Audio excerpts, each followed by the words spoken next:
இப்போ அந்த grey hair வந்ததுக்கப்புறம் ஐயோ அது நிறைய பேருக்கு அந்த ஸ்கூல் கோயிங் சில்ட்ரன்ஸ்க்கு ரொம்ப டிப்ரெஷன் ஆயிடுறாங்க. ஸோ பேசிக்காக அதுக்கான ரீசன்னு பார்க்கும்போது அனிமியா அப்படின்னு நம்ம சொல்லலாம். நியூட்ரிஷன் டிஃபிஷியன்சி தான் ஃபஸ்ட்டுன்னு சொல்லலாம். ஜங்க் ஃபுட்ஸ் நிறைய எடுத்துக்கிறது, ஹீமோக்ளோபின் லெவல் குறைவாக இருக்கிறது ஒரு ரீசன். எக்ஸஸ் பாடி ஹீட் அதிகமாக இருக்கும்போது தலைமுடி உதிர்தல் பிரச்சனையும் நிறைய இருக்குது. லிவர் ஃபங்க்ஷனில் ஏதாவது மாற்றம் இருந்தாலோ நமக்கு ஹேரில் ப்ராப்ளம் இருக்கும். ஃபங்கல் இன்ஃபெக்ஷன் ஒரு டேண்ட்ரஃப் இருந்ததுன்னா அது ஸ்ப்ரெட் ஆகிறதுக்கான சான்சஸ் இருக்குது. நிறைய பேர் அதை வந்து ப்ளக் பண்ணி எடுத்துருவாங்க. அப்போ பண்ணவே கூடாது. பிலோ 25-30 இயர்ஸ்னால் கண்டிப்பாக ரிவர்ஸ் பண்ணிடலாம். ஸோ கருவேப்பிலை எந்த அளவுக்கு நம்ம எடுக்கிறோமோ பெஸ்ட்டு அயன் அண்ட் ஃபைபர். வெள்ளை கரிசலாங்கண்ணி ஒரு மிக சிறந்த காயகற்ப மூலிகை. முருங்கைக்கீரை, வெந்தயக்கீரை, பிரண்டை ரொம்ப முக்கியம். டீ காஃபி குடிக்கிறதுனால தான் வெள்ளை முடி வருது. ஸோ டெய்லி ரெகுலராக ஸ்ட்ராங்காக எம்டி ஸ்டொமக்லேயே நம்ம அதை குடிக்கிறது கொஞ்சம் அவாய்ட் பண்ணிக்கிறது நல்லது. ஸ்கேல்ப் ரொம்ப ட்ரையாக இருக்குன்னு சொன்னால் விளக்கெண்ணெய் சேர்த்துக்கலாம்.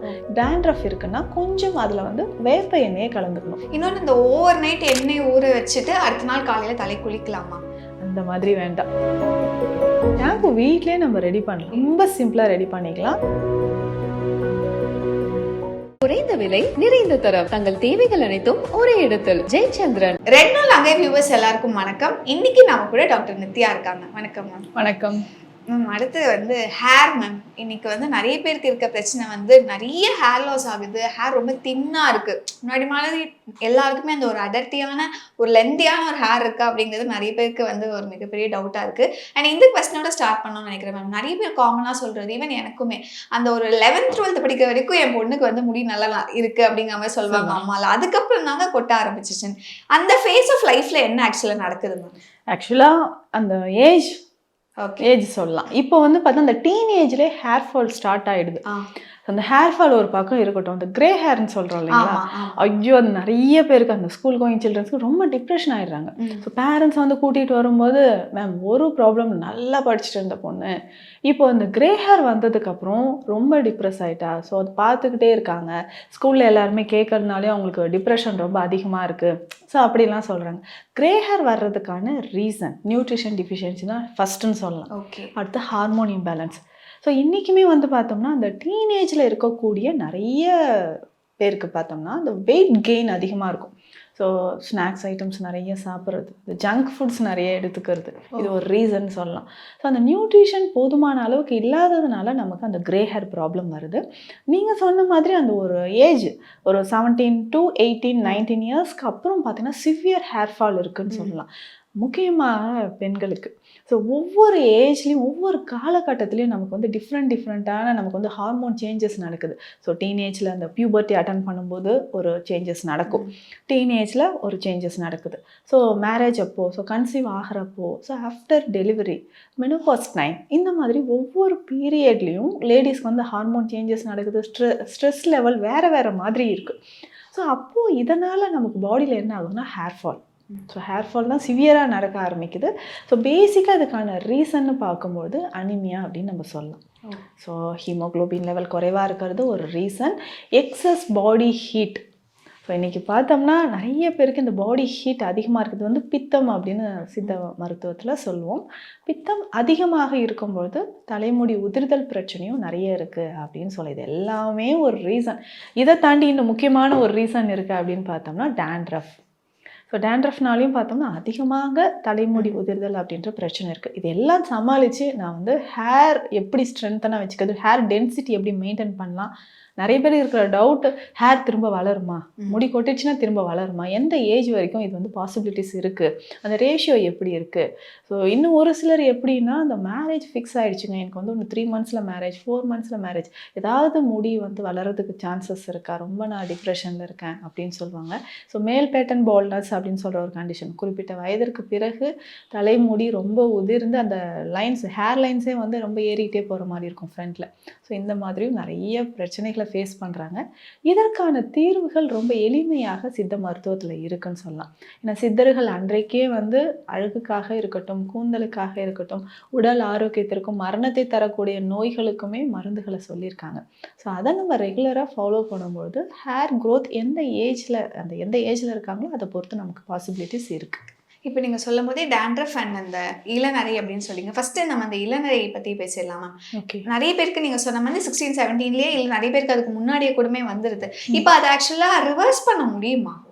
ரிவர்ஸ் பண்ணலாம். ஓ, நீங்க சொன்ன ஏஜ் குரூப்ல இருக்காங்கன்னு வச்சுக்கோங்களேன், ஒரு பிலோ 25-30 இயர்ஸ்னா கண்டிப்பா ரிவர்ஸ் பண்ணிடலாம். ஓகே. ரிவர்ஸ் அதுவும் கிட்ஸுக்குலாம் இப்போ நிறைய நம்ம மெடிசன் கொடுத்து கண்கூடா பார்த்துருக்கோம். So before and after treatment ஒரு 30 டேஸ்க்கு அப்புறம் பார்க்கும்போது ரிவர்ஸ் ஆகிடும்.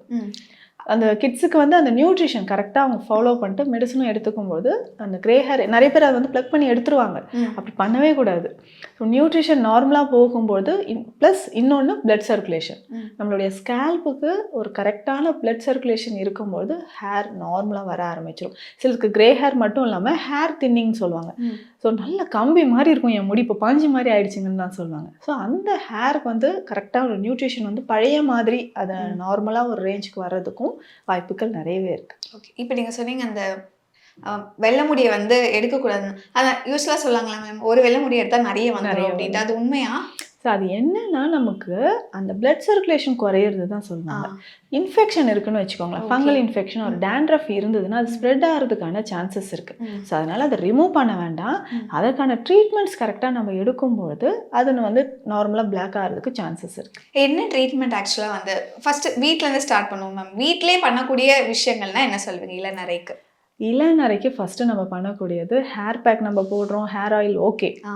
ஸோ உள்ளுக்கு நம்ம சாப்பிட வேண்டிய விஷயங்கள் எதுலெல்லாம் கவனம் செலுத்தி அதிகமான ஒரு கவனம் செலுத்தி இந்த ஃபுட்டெல்லாம் நம்ம எடுத்துக்கணும். ஸோ ஹேருக்கு ரொம்ப நல்லது அப்படின்னு நம்ம சொன்னால் எப்போவுமே நம்ம சொல்கிற விஷயம் கருவேப்பிலை தான் சொல்லுவோம். ஓகே. ஸோ ஹேருக்குனா அந்த கருவேப்பிலை தான். ஸோ கருவேப்பிலை எண்ணெய் போட்டேன், கருவேப்பிலை உணவில் நிறைய சாப்பிட்றேன், கருவேப்பிலை பொடி சாப்பிட்றேன், இது முற்றிலும் உண்மை தான். ஸோ கருவேப்பிலை எந்த அளவுக்கு நம்ம எடுக்கிறோமோ best iron and fibre, rich fibre and calcium இதில் நிறைய இருக்குது. ஸோ இதை நம்ம ரெகுலராக எடுக்கும்போது ஹேருக்கு வந்து ஒரு பெஸ்ட்டு சொல்யூஷன் தருதுன்னா கருவேப்பிலை சொல்லலாம். இது கற்பமாக நம்ம எப்படி எடுக்கலாம்னா கருவேப்பிலை இலைகளை நல்லா வாஷ் பண்ணிவிட்டு நிழல்லையே உலர்த்திடணும். ஓகே. அதுக்கப்புறம் அதை நல்லா ஃபைன் பவுடர் பண்ணிவிட்டு ஹனியில் மிக்ஸ் பண்ணி சாப்பிட்டுட்டே வரணும். இது டெய்லி காலையில் ஒரு 1/2 டீஸ்பூன் ஆச்சு. இந்த டீனேஜில் இருக்கவங்களும் இதை எடுத்துக்கலாம். ஸோ இதை ரெகுலராக எடுக்கும்பொழுது என்ன ஆகுனா இது ஒரு பெஸ்ட் லிவர் டானிக் அப்படின்னு சொல்லலாம். ஸோ நல்லா நம்ம கவனித்து பார்த்தோம்னா லிவரில் வந்து லிவர் ஃபங்க்ஷனில் ஏதாவது மாற்றம் இருந்தாலோ இல்லை லிவர் என்சைம்ஸில் ஏதாவது மாற்றம் இருந்தாலோ நமக்கு ஹேரில் ப்ராப்ளம் இருக்கும். ஸோ அப்போ லிவர் டானிக் நம்ம டைரெக்டாக எடுக்கும்போது ஹேர் ப்ராப்ளம் கொஞ்சம் கொஞ்சமாக நமக்கு சால்வ் ஆகுது அப்படின்னு சொல்லலாம். ஸோ கருவேப்பிலை ரொம்ப சிறந்தது. அடுத்ததாக கரிசலாங்கண்ணி. ஸோ வெள்ளை கரிசலாங்கண்ணி ஒரு மிக சிறந்த காயகற்ப மூலிகை சித்தர்கள் சொல்லியிருக்காங்க. இந்த கரிசலாங்கண்ணியை கற்பம் அப்படின்னு சொன்னால் இதை பவுடராக கூட நம்ம எடுத்துக்கலாம், இதனோட சில மூலிகைகள் சேர்த்தும் நம்ம எடுத்துக்கலாம். ஸோ அதை வந்து தேனில் கலந்து இதே மாதிரி டெய்லி மார்னிங் பிரேக்ஃபாஸ்ட் எடுக்கிறதுக்கு முன்னாடி நம்ம ரெகுலராக சாப்பிட்டுட்டு வரணும். சேம் இதே மாதிரி பொன்னாங்கண்ணி, முருங்கைக்கீரை, வெந்தயக்கீரை இதை எல்லாமே நம்ம எடுக்கும்போது ஹேருக்கு ரொம்ப ரொம்ப நல்லதுன்னு சொல்லலாம். அதே மாதிரி சில ஹெர்ப்ஸ் வந்து ஆட் பண்ணி அந்த டீ மாதிரி நம்ம குடிச்சிட்டு வரலாம். ஸோ எக்ஸாம்பிளுக்கு பார்த்தோம்னா இந்த செம்பருத்தி, ஸோ ரெட் கலரில் ஒற்றை அடுக்கு செம்பருத்தி இருக்குது இல்லைங்களா, இதை நம்ம டீயாக குடிக்கும்போதும் ஹேருக்கு ரொம்ப நல்லது. ஹார்ட்டுக்கு, லிவருக்கு, ஸோ எல்லா ஆர்கனுமே நமக்கு ஸ்ட்ரென்தன் ஆகும்னு சொல்லலாம். இன்னும் இப்போ டீ பற்றி சொன்னதுனால எல்லாருக்கும் இருக்க டவுட்டு, டீ காஃபி குடிக்கிறதுனால தான் வெள்ளை முடி வருது அப்படின்னு சொல்கிறாங்க, அது உண்மைதானா? ஒரு சிலருக்கு இது உண்மைனே சொல்லிடலாம். மார்னிங் எம்டி ஸ்டொமக்லேயே காஃபி குடிப்பாங்க, இல்லை டீ ஹேபிட் இருக்கும். ஸோ அல்சர் ஃபார்ம் ஆகிறதுக்கு இல்லை ஹேரில் இந்த மாதிரி நரைமுடி வர்றதுக்கும் இது ஒரு ரீசனாக இருக்குது. எப்போவாதுன்னா ஓகே. ஸோ டெய்லி ரெகுலராக ஸ்ட்ராங்காக எம்டி ஸ்டொமக்லேயே நம்ம அதை குடிக்கிறது கொஞ்சம் அவாய்ட் பண்ணிக்கிறது நல்லது. இதுக்கு பதிலாக நம்ம வந்து ஹெர்பல்ஸ் வந்து ஆட் பண்ணிக்கலாம். ஸோ ஹெர்பல்ஸை நம்ம டீயாக எடுக்கும்போது ஸோ ஆவாரம் பூ டீ நம்ம குடிக்கிறது இருக்குல்ல, எலுமிச்சை டீ குடிக்கலாம், இஞ்சி டீ குடிக்கலாம். முக்கியமாக பார்த்தோம்னா இந்த கருப்பட்டி காப்பி, அதில் இல்லாத சத்துக்கள் வேறு எதில் இருக்குது? ஸோ டெய்லி ரெகுலராக அந்த கருப்பட்டி காப்பி எல்லாருமே எடுத்துக்கலாம். ஸோ அது எடுக்கும்பொழுது பார்த்தோம்னா இரும்பு, கருப்பட்டியில் அவ்வளோ இரும்பு சத்து இருக்குது, கால்சியம் சத்து நிறைஞ்சிருக்கு. ஸோ ஒரு சின்ன தொண்டு கருப்பட்டி அதில் சேர்த்து அதில் இருக்கக்கூடிய மூலிகைகள் பார்த்தோம்னா நமக்கு கொத்தமல்லி விதைகள் இருக்கும், சிற்றரத்தை கொஞ்சம் சேர்த்துருப்பாங்க, மிளகு, சீரகம் இதில் சேர்ந்துருக்கும். ஸோ இத்தனை மூலிகைகளும் சேர்த்து காலையிலே குடிக்கும்போது அந்த 3 தோடங்களும் நமக்கு சமநிலை போகிறது. வாதம், பித்தம், கபம் மூன்றுமே நமக்கு வந்து ஈக்குவலாக இருக்கும். சேம் இந்த பித்தம் அதிகரிச்சாதான் நமக்கு வந்து இளநரை பிரச்சனை, பித்த நரை வந்துருச்சுங்க அப்படின்னு சொல்லுவாங்க இல்லையா. ஸோ அந்த பித்தம் அப்படின்னு சொல்லக்கூடிய அந்த உடல் உஷ்ணம் அதிகமாகும்போது தான் இளநரை வருது. ஸோ இதற்கு ரொம்ப சிறந்ததுன்னா இந்த கருப்பட்டி காஃபி குடிச்சிடலாம். நீங்கள் சொன்ன லிஸ்ட்லேயே கொஞ்சம் பெட்டராக எங்களுக்கு ஃபீல் ஆனது அந்த காஃபி மட்டும் தான். ஏன்னா கீரை, அந்த கருவேப்பிலெல்லாம் யூஸ்வலாகவே நம்ம சாதத்துலேருந்து எடுத்து ஓரமாக வச்சுட்டு தான் சாப்பிடுவோம். பட் இப்போ நிறைய அந்த அம்மாலாம் சொல்லுவாங்க இல்லையா, என் பசங்க சாப்பிட மாட்டாங்க அப்படி கொடுத்தா, நான் ஒரு தோசை மாதிரியோ இல்லை வேற ஏதாவது சாண்ட்விச் மாதிரியோலாம் நான் எதுலையாவது நான் போட்டு கொடுத்துறேன். அந்த மாதிரி சாப்பிடலாமா? அந்த மாதிரியே சாப்பிட்டுக்கலாம். ஸோ கருவேப்பிலை பொடி நம்ம ரெடி பண்ணி வச்சுக்கலாம். பிரண்டை ரொம்ப முக்கியம். ஸோ பிரண்டை பொடி கடைகள்லேயே இருக்கும், இப்போ எல்லா இடத்துலையும் கிடைக்குது. ஸோ அந்த பவுடர் நம்ம போட்டுக்கலாம். முருங்கை இலை பொடியாகவும் இப்போ கிடைக்குது. ஸோ முருங்கை லீவ்ஸ் வந்து அதோடைய பவுடர் கிடைக்குது. ஸோ அந்த பவுடரும் நம்ம யூஸ் பண்ணிக்கலாம். ஸோ ஏதாவது நிறைய பேர் மேம் நீங்கள் என்ன சொன்னாலும் நான் சாப்பிட்றேன், எனக்கு ஹேர் க்ரோத் ஆனால் போதும், ஹேர் வந்தால் போதும் அப்படின்னு சொல்லுவாங்க. ஸோ அந்த மாதிரி இருக்கிறவங்களுக்கு நம்ம மெடிசன் ஃபார்ம்லேயும் நிறைய இருக்குது. சித்தாவில் வந்து பார்த்தோம்னா அந்த அயன் சப்ளிமெண்ட்ஸ் நிறைய மெடிசன்ஸ் இருக்குது. ஸோ இப்போ வந்து பார்த்தோம்னா இந்த நெல்லிக்காய் கற்ப மருந்தாக எடுத்துக்கலாம், இல்லை நெல்லிக்காய் லேகியமாக எடுத்துக்கலாம். ஸோ அந்த மாதிரி நம்ம ரெகுலராக எடுக்கும்போது ஹேர் நல்ல ஒரு மாற்றம் தெரியுதுன்னு சொல்லலாம். ஓகே, இப்போ நெல்லிக்காய் பற்றி சொன்னதுனால காலையில் இந்த நெல்லிக்காய் ட்ரிங்க் வந்து நிறைய பேர் இப்போ குடிக்க ஆரம்பிச்சிருக்காங்க. அதை எப்படி நம்ம கரெக்டாக ஜூஸ் போட்டு அதில் என்னென்னலாம் ஆட் பண்ணணும் நெல்லிக்காய் ஜூஸ் இந்த ஹேருக்காக அப்படின்னு பார்த்தோம்னா, காலையில் ஒரு நெல்லிக்காய் எடுத்துக்கிறோம்னா இதில் கொஞ்சம் கருவேப்பிலை இலைகள் சேர்த்துக்கலாம். நெல்லிக்காயோட கொஞ்சம் கருவேப்பிலை இலைகள் சேர்த்து தேன் கலந்து தேன் போட்டுக்கலாம். ஒரு 100 ml குடிச்சா கூட போதும். ஸோ டெய்லி ரெகுலராக இதை வந்து நம்ம ஃபாலோ பண்ணிக்கலாம். அதே மாதிரி மாதுளை சாறு, மாதுளை ஜூஸ் வந்து டெய்லி ரெகுலராக காலையில் இல்லைனா ஈவினிங் டைமில் ஏதாவது ஒரு டைம் நம்ம வந்து எடுத்துக்கலாம். ஸோ இதுலேயுமே முக்கியமாக பார்த்தோம்னா கருவேப்பிலை. சரிங்களா, இந்த கருவேப்பிலை நம்ம எப்படி யூஸ் பண்ண போகிறோம், பொடியாக சாப்பிட்டா எனக்கு வாமிட்டிங் வருதுங்க, ஒரு டேஸ்ட் ஒரு மாதிரி இருக்குன்னு சொன்னால் தண்ணியில் போட்டு பாயில் பண்ணி அந்த தண்ணியை குடிச்சிடலாம். ஸோ ஒரு கைப்பிடி அளவு கருவேப்பிலை, 1/2 டீஸ்பூன் அளவுக்கு சீரகம், ஸோ இது ரெண்டுமே போட்டுட்டு நல்லா பாயில் பண்ணிவிட்டு கொஞ்சம் ஹனி மிக்ஸ் பண்ணி குடிச்சிடணும். ஸோ இது நமக்கு வந்து ஒரு ரெஃப்ரெஷ்மெண்ட்டாகவும் இருக்கும். ரொம்ப டென்ஷனில் இருக்கும்னா அந்த டைமில் கூட குடிக்கலாம். ஹெட்ஏக் இருக்குது, தலைவலி இருக்குது, டைஜஷன் ப்ராப்ளம் இருக்குது, ஸோ இன்டைஜஷன் நிறைய பேருக்கு இருக்கும் இல்லைங்களா. ஸோ அவங்க வந்து இந்த கருவேப்பிலை இந்த மாதிரி பாயில் பண்ணி அந்த கஷாயம் மாதிரி குடிச்சிடலாம். நல்ல ஒரு பெனிஃபிட் கிடைக்கும்னு சொல்லலாம். இன்னொன்று இப்போ மார்க்கெட்டில் ரொம்ப ட்ரெண்டிங்காக இருக்கக்கூடிய ஒரு விஷயம் வந்து இந்த ரோஸ்மேரி மேம். ரோஸ்மேரி ஆயிலாக இருக்கட்டும், சீரம், இதெல்லாம் நிறைய பேர் சொல்கிறாங்க நல்லா எனக்கு டிஃப்ரென்ஸ் தெரியுது அப்படின்னு சொல்லிட்டு. ரோஸ்மேரி பற்றி சொல்லுங்கள். கண்டிப்பாக ரோஸ்மேரி யூஸ் பண்ணலாம். ஸோ ரொம்ப சிம்பிளாக நம்ம வீட்லேயே அதை ரெடி பண்ணிக்கலாம். ரோஸ்மேரி வந்து ட்ரை லீவ்ஸ் கிடைக்குது இல்லைங்களா. ஸோ அதை பாயில் பண்ணி எடுத்துட்டு அந்த வாட்டரை தலையில் ஸ்ப்ரே பண்ணிக்கலாம். ஸோ இதை ஆயிலில் போட்டு, ஸோ ஆயிலில் போட்டும் நம்ம வந்து இதை ஹேர் ஆயிலாகவும் யூஸ் பண்ணிட்டு வரலாம். இதில் முக்கியமாக பார்த்தோம்னா கேசவர்த்தின்னு ஒரு லீவ்ஸ் இருக்கும். பேரே அதுக்கு வந்து கேசவர்த்தினி அந்த மூலிகைக்கு. ஸோ அந்த லீவ்ஸும் ரோஸ்மேரி லீவ்ஸும் ஒன்றா மிக்ஸ் பண்ணி நல்லா அரைச்சிடணும், பேஸ்ட் மாதிரி அரைச்சி கோகோனட் ஆயிலில் மிக்ஸ் பண்ணிவிட்டு பாயில் பண்ணி அந்த வந்து ஹேர் ஆயிலாக யூஸ் பண்ணலாம். ஸோ இப்போ வந்து அந்த ஸ்ப்ரே மாதிரி நம்ம யூஸ் பண்ணும்போது நிறைய பேர் நம்ம ஆஃபீஸ் போகிறோம், எப்படிங்க ஆயில் வச்சுட்டு போகிறது அப்படின்னு சொன்னிங்கன்னா அதுக்கு வந்து இந்த ஹேர் டோனர் மாதிரி இந்த ரோஸ்மேரி நம்ம யூஸ் பண்ணிக்கலாம். ஸோ ரோஸ்மேரி மட்டும் இல்லை, கரிசலாங்கண்ணி இருக்குது, செம்பருத்தி இலைகள் இருக்குது, இது எல்லாமே வந்து ஹேருக்கு ரொம்ப ரொம்ப இம்பார்ட்டன்ட் சொல்லலாம். ஸோ அதே மாதிரி நம்ம டயட்டில் எது சாப்பிட்டா ஹேருக்கு நல்லது. ஸோ எவ்வளோ ஹேர் ஆயில்ஸ் இருக்குது. இதை தாண்டி சித்த மருத்துவத்தில் நிறைய தைல வகைகள் இருக்குது. அந்த தைல வகைகள் ப்ரிப்பேர் பண்ணுறதுக்கு 6 months ஆகும்னு வச்சுக்கோங்க. ஸோ அந்த அளவுக்கு எஃபெக்டிவான ஆயில் இருக்குது. ஸோ அதெல்லாமே யூஸ் பண்ணும்போது நல்ல ரிசல்ட் நமக்கு இருக்கும். ஸோ என்ன தான் நம்ம தைலம் ஒரு பக்கம் யூஸ் பண்ணுறோம், ஹேர் பேக் இதெல்லாம் யூஸ் பண்ணுறோம், நம்ம டயட் என்ன சாப்பிட்றோன்னு இம்பார்ட்டண்ட். ஸோ அயன், கால்சியம் ரொம்ப இம்பார்ட்டண்ட். ஸோ விட்டமின் பி ரொம்ப இம்பார்ட்டண்ட். ஸோ இது எல்லாமே நட்ஸ், ஃப்ரூட்ஸில் இருக்குது, நட்ஸில் இருக்குது. ஸோ ரெகுலராக இதை நம்ம எடுத்துக்கணும். ஸ்ப்ரவுட்ஸ், முளை கட்டிய தானியங்கள், பயிறு வகைகள், ஸோ இதை நம்ம எடுத்துகிட்டே வரணும். ஸோ அந்த மாதிரி நம்ம உணவில் நம்ம அதிக கவனம் செலுத்தினா ரொம்ப நல்லது. இன்னொன்று இந்த ஆயில் பற்றி சொல்லியிருக்கும் போது தலைக்கு எந்த எண்ணெய் பெட்டர் அப்படின்னு சொல்லிட்டு நிறைய பேருக்கு டவுட் இருக்கும். தலைக்கு ஸ்பெசிஃபிக்காக இந்த எண்ணெய் வந்து வைக்கிறது வந்து ரொம்ப நல்லா இருக்கும், ஹேர் க்ரோத்தாக இருக்கட்டும், அந்த சூடு குறையிறதுக்குமே நல்லா இருக்கும்னா என்ன ஆயில் சொல்லுவீங்க? ஸோ இது ஆயில் சொல்லும்போது ஆயில் பாத் இம்பார்ட்டண்ட். ஸோ எண்ணெய் குளியல் இம்பார்ட்டன்ட் சொல்லலாம். வாரம் ஒரு 2 times, வீக்லி 2 times வந்து ஆயில் பாத் எடுக்கலாம். ஸோ இதில் பேசிக்காக பார்த்தோம்னா இப்போ ஹேர் ஃபால்க்காக நம்ம ஆயில் அப்ளை பண்ணணும்னா கரிசாலை தைலம் சிறந்தது. இப்போ கரிசாலை தைலம் எடுத்துக்கலாம். ஸோ நல்ல ஒரு கோகோனட் ஆயிலில் நம்ம வெறும் இந்த செம்பருத்தி மலர்களை போட்டு காய்ச்சி அந்த ஆயில் கூட யூஸ் பண்ணிக்கலாம். இல்லை இந்த கருவேப்பிலை, செம்பருத்தி, நெல்லிக்காய், பேசிக்காக இது எல்லாமே போட்டு நம்ம ஒரு ஆயில் ரெடி பண்ணுவோம் இல்லைங்களா, அதை வந்து நம்ம யூஸ் பண்ணிக்கலாம். ஸோ இதை தாண்டி இன்னும் எனக்கு சிவியர் ஹேர் ஃபால் இருக்குங்க, சிலர் வந்து ஏதாவது ஒரு தெரப்பிஸ் முடிச்சுட்டு வந்திருப்பாங்க. ஸோ இந்த தெரப்பிக்கு அப்புறம் ரொம்ப ஹேர் ஃபால் இருக்குது, ஸோ இதை நான் மெயின்டைன் பண்ணுறதுக்கு என்ன பண்ணலாம், ஹேர் ஃபாலை ஸ்டாப் பண்ணணும் அப்படின்னு சொன்னால் அதுக்கான ஸ்பெஷல் தைலமும் இருக்குது. இப்போ பார்த்தோம்னா இந்த குன்றிமணி தைலம் அப்படின்னு சொல்லுவோம். ஸோ வெண்குன்றி தைலம் ரொம்ப சிறந்தது.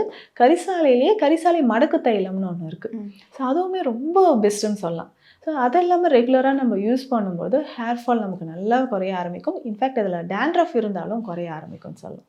மீதி இந்த வீட்ல இருக்க இந்த தேங்காய் எண்ணெய், விளக்கெண்ணெய், நல்லெண்ணெய்லாம் சொல்லுவாங்க இல்லையா? இதுல ஒரு பெஸ்ட்டான எண்ணெய்னா எது மேம் சொல்வீங்க ஹேருக்கு coconut oil best.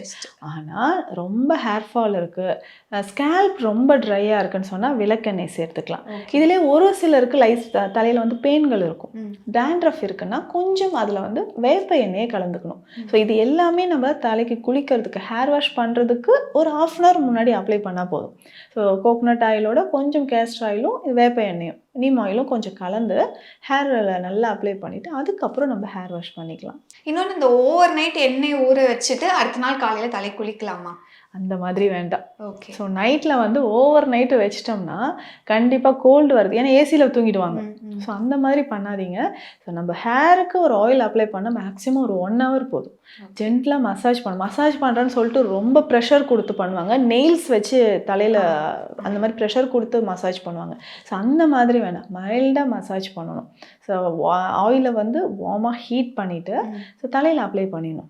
So apply பண்ணிவிட்டு ஒரு 1 hourல நம்ம ஹேர் வாஷ் பண்ணுறது பெஸ்ட்டாக இருக்கும். ஓகே. இப்போ ஹேர் வாஷ் பண்ணும்போது நிறைய ஷாம்பூஸ் வந்து இப்போ மார்க்கெட்டில் இருக்குது. ஸோ அதில் ஹெர்பல் பற்றி இப்போ நம்ம பேசும்போது ஏதாவது சில ஹெர்பல் ஷாம்பூஸ் நீங்கள் சஜஸ்ட் பண்ணோன்னா என்ன மேம்? ஷாம்பு வீட்லேயே நம்ம ரெடி பண்ணலாம். ஓகே. ரொம்ப சிம்பிளாக ரெடி பண்ணிக்கலாம். ஸோ நைட் நம்ம அந்த பவுடர்ஸ் எல்லாம் ஒன்றா மிக்ஸ் பண்ணிவிட்டு காலையில் கூட அதை நம்ம யூஸ் பண்ணிக்கலாம்.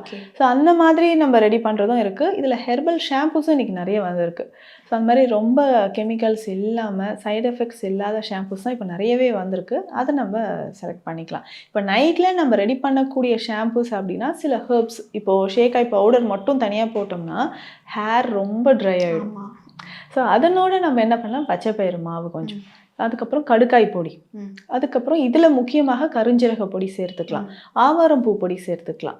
ஸோ இதில் வந்து பார்த்தோம்னா இன்னொன்று இந்த பூந்தி கொட்டைன்னு சொல்லுவோம், அதில் வந்து நிறைய சோப் நட்னே சொல்லுவாங்க, ஃபோம் நிறைய நுர வர்றதுக்கு. ஸோ இந்த பவுடர் எல்லாமே மிக்ஸ் பண்ணிவிட்டு நைட்டே நம்ம தண்ணீரில் சோக் பண்ணி வச்சிடணும். இது எல்லாமே பவுடர் ஃபார்மில் எடுத்து வச்சிடணும். ஸோ மார்னிங் நம்ம வந்து இதை ஹேருக்கு அப்ளை பண்ணிவிட்டு ஹேர் வாஷ் பண்ணும்போது நல்லா நமக்கு வந்து சில்கியான ஒரு ஹேர் கிடைக்கும். ஹேர் ஃபால் நல்லா 2 times, செகண்ட் டைம் நம்ம இதை ட்ரை பண்ணும்போதே ஹேர் ஃபால் நல்லா நமக்கு குறைஞ்சிட்டே வந்துடும். குறைந்த விலை நிறைந்த தரம், தங்கள் தேவைகள் அனைத்தும் ஒரே இடத்தில். ஜெயச்சந்திரன்.